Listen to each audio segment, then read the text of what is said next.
அழகு ஆபத்தானதுன்னு சொல்லுவோம். அதுக்கு ஏற்ற மாதிரி நடந்த ஒரு கோர சம்பவம் தான் வயநாடு பேரழிவு.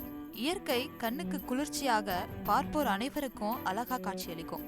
ஆனா இயற்கையின் கோரமுகம் கொடூரமானது. கொஞ்சம் சீண்டினாலும் மனிதர்களுடைய உயிரையும் உடைமைகளையும் உறவுகளையும் சொத்து செல்வங்கள் எல்லாத்தையும் கண்மூடி திறக்கும் முன் விழுங்கிடும் சொல்லலாம்.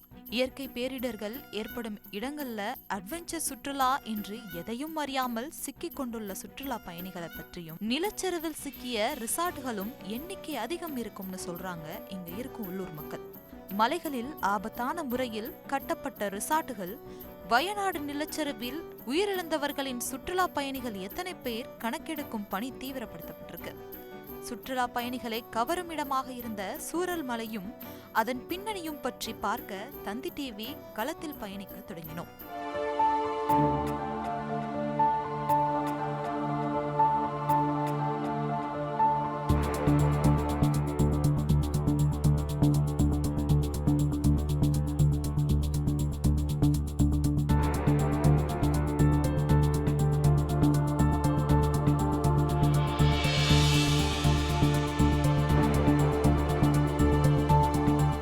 மாநிலம் கடவுளின் தேசம் என அனைவராலும் அழைக்கப்படுவதன் காரணம் இயற்கையும் எழில் கொஞ்சம் அழகும் கேரளாவில் கொட்டி கிடப்பதுதான்.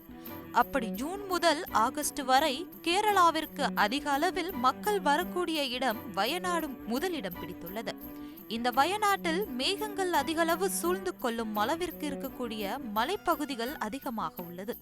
அந்த பகுதிகளை சுற்றுலா பயணிகளை கவரும் விதமாக தனியார் ரிசார்ட், தங்கும் விடுதி இவைகள் மட்டுமில்லாமல் த்ரில்லிங்கான அனுபவத்தை கொடுப்பதற்கு sky diving, sky cycling, zipline இதையெல்லாம் தாண்டி மிரர் வாக் போன்றவை அறிமுகம் செய்து வைத்துள்ளனர். இதனால் சுற்றுலா பயணிகளும் படையெடுத்து கிளம்பி வருவது வழக்கமான ஒன்றாக உள்ளது. இதனுடைய விளம்பரங்கள் சமூக வலைதளங்களிலும் மீடியா இன்ஃப்ளூயன்சர்களின் விளம்பரத்தால் நண்பர்களுடன் குரூப்பாக பல்வேறு மாநிலங்களிலிருந்து கிளம்பி வருகின்றனர். அவ்வாறு விளம்பரத்தை பார்த்து வரக்கூடியவர்கள் மழைக்காலங்களில் ஏற்படும் விபத்துக்களை மனதில் வைக்காமல் வருவதால் சுற்றுலா பயணம் இறுதி பயணமாக முடிந்துவிடுகிறது. வயநாடு அடுத்த சூரர்மலை, முண்டகை, மேம்பாடி இந்த பகுதியில் மட்டும் 100க்கும் மேற்பட்ட ரிசார்ட்டுகள் மற்றும் தங்கும் விடுதிகள் அமைந்துள்ளதாகவும், குறிப்பாக சுற்றுலா பயணிகளை கவரும் விதமாக அட்வென்ச்சர் ட்ரிப் என பல்வேறு விதமான த்ரில்லிங்கான ஆபத்தான விளையாட்டுகளுடன் ரிசார்ட்டுகள் அண்மை காலமாக அதிக அளவில் வைக்கப்பட்டுள்ளது. இதை பார்த்த இளைஞர்களும் நண்பர்களுடன் சேர்ந்து இது போன்ற பகுதிக்கு குடும்பத்தினரிடம் தகவல் சொல்லாமலும் கூட கிளம்பி வந்து விடுகின்றனர். இந்நிலையில் வயநாட்டில் கடந்த ஒரு வாரமாக சுற்றுலா பயணிகள் யார் யார் வந்தார்கள், எந்த ரிசார்ட்டில் தங்கி உள்ளார்கள், எத்தனை ரிசார்ட்டுகள் உள்ளது என்ற கணக்கெடுப்பை மாவட்ட நிர்வாகம் கடந்த 2 நாட்களாக மேற்கொண்டு வருகிறது.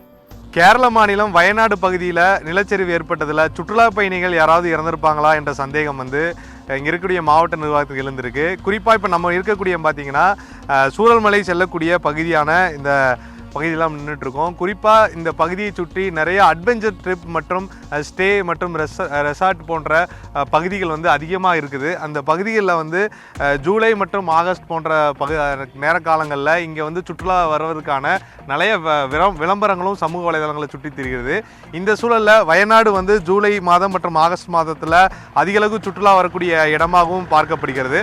அதன் அடிப்படையில் இங்கு வந்த சுற்றுலா பயணிகள் யாராவது இந்த நிலச்சரிவில் சிக்கியிருப்பார்களா, அவர்கள் யாராவது உயிரிழந்திருப்பார்களா என்ற சந்தேகம் எழுந்திருக்கு. இப்போ நீங்கள் பார்த்துட்டு இருக்கக்கூடிய காட்சி கூட இங்கிருந்து 5 கிலோமீட்டர் தான் அந்த நிலச்சரிவு ஏற்பட்ட பகுதி.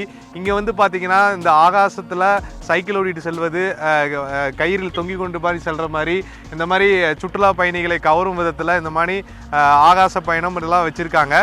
மேலும் இது மட்டும் இல்லாமல் வானிலிருந்து பார்ப்பதற்கான ஸ்டே மற்றும் கண்ணாடி நடைபாதை போன்றவையெல்லாம் இந்த பகுதியில் அதிகம் அமைஞ்சிருக்கு. குறிப்பாக பார்த்தீங்கன்னா இந்த பகுதிகளில் மட்டும் 20க்கும் மேற்பட்ட தனியார் ரெசார்ட்டுகள் உள்ளது. இந்த ரெசார்ட்டுகள் அனைத்துமே பார்த்தீங்கன்னா சுற்றுலா பயணிகளை கவரும் விதத்தில் அமைக்கப்பட்டிருக்கு. அங்கு வந்தவர்கள் யாராவது சுற்றுலா தலத்தில் தங்கிய ரெசார்ட்டு இது போன்றல உயிரிழந்திருக்கலாம் என்ற கேள்வி எழுந்திருக்கு. குறிப்பாக கடந்த இந்த சம்பவம் நடந்து 2வது நாளே இப்போது பார்த்தீங்கன்னா வனராணி என்கிற ஒரு ரெசார்ட்டில் ஒரு 19 பேருடைய உடலை இராணுவத்தினர் சேர்ந்தவர்கள் மீட்டிருக்காங்க. மீட்கப்பட்ட உடல்கள் வந்து யாரோடது, அவங்க எந்த மொழி பேசக்கூடியவங்க, எங்கிருந்து சுற்றுலா வந்தவங்க என்ற கோணத்தில் ஒரு பக்கம் விசாரணை நடைபெற்று வருகிறது. அதன் அடிப்படையில் இப்போது வந்து பார்த்தீங்கன்னா இங்கே யார் யார் வந்து பாதிக்கப்பட்டிருக்காங்க என்ற ஒரு விசாரணை வந்து மாவட்ட நிர்வாகம் கையில் எடுத்திருக்கு. இதுபோன்று இந்த பகுதி மிகவும் அழகான பகுதி, சுற்றுலா பயணிகளை கவரும் விதத்தில் இருக்கக்கூடிய பகுதிங்கிறாங்க. பாதிக்கப்பட்ட மக்களும் இருக்கும் சரி, இங்கே கேரளாவை சேர்ந்தவர்களும் சரி, மிகவும் வந்து சுற்றுலா பயணிகளை கவரும் விதத்தில் ஒரு அழகாக ஒரு சொர்க்கம் போன்று இருக்கக்கூடிய பூமிங்கிறார்கள். ஆனால் தற்போது இப்போ மிகப்பெரிய ஒரு உயிரிழப்பு, எண்ணிலடங்கா உயிரிழப்பு நடந்திருக்கு. மீட்பு பணி 4வது நாட்கள் மேல் தொடர்ந்து நடைபெற்று இருக்கு. இது போன்ற சூழல் தான் தற்போது வயநாட்டில் இருக்கு. மேலும் சுற்றுலா பயணிகள் யாராவது இறந்தார்களா என்ற கோணத்தில் விசாரணை நடத்திட்டு வராங்க. செய்திகளை உடனுக்குடன் தெரிந்து கொள்ள உடனே சப்ஸ்கிரைப் பண்ணுங்க.